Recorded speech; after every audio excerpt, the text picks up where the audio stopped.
Top quality और consistent performance के लिए सिर्फ सिल्वर पंप्स एंड मोटर्स, नाम याद रखना।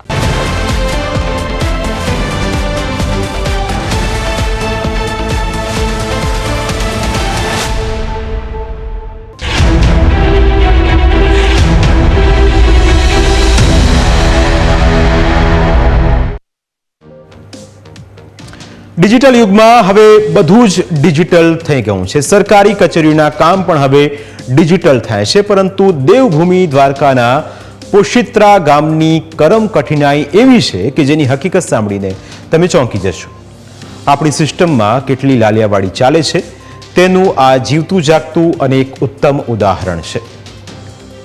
આ છે પોશિત્રા ગામ।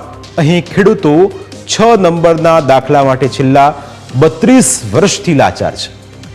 ખેડૂતોના કોઈ પણ પ્રકારના દસ્તાવેજી કામો થઈ શકતા નથી, કારણ કે 32 વર્ષ પહેલા અહીં ગ્રામ પંચાયતમાં રહેલા 2 રજિસ્ટર ગુમ થઈ ગયા છે।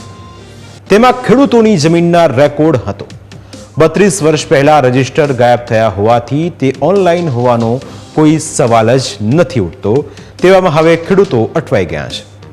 ખેડૂતોના પાક ધિરાણ, ખેતીની લોન, વારસાઈ, જમીન શરત, બદલી સહિત ખેતીના તમામ દસ્તાવેજો 6 નંબરના દાખલા વિના થઈ શકતા નથી।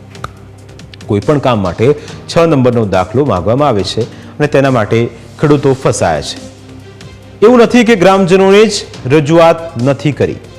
ખેડૂતોએ દ્વારકા પ્રાંત કચેરીથી લઈને સ્થાનિક નેતાઓ, વહીવટી તંત્ર અને છેક ગાંધીનગર સુધી ફરિયાદો કરી છે।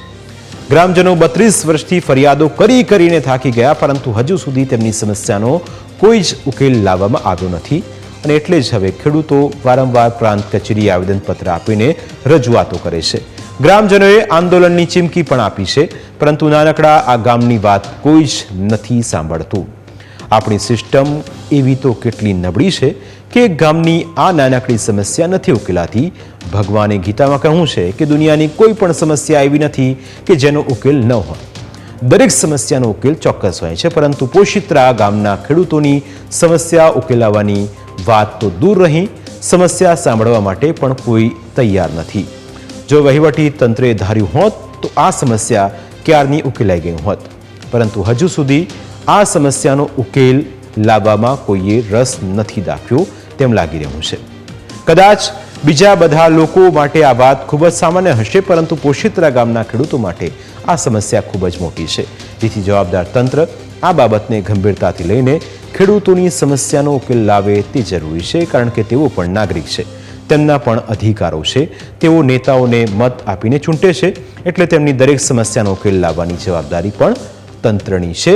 જે મત માગવા આવે છે તેમને પણ થોડું ધ્યાન રાખીને આ પોશિત્રા ગામની મુલાકાત લેવી જોઈએ, કારણ કે હવે ચૂંટણી 2027માં છે। એ પહેલાં હજુ 2 વર્ષ છે। જો 2 વર્ષમાં થોડું ઘણું કામ થઈ જાય તો લોકોને રાહત થાય।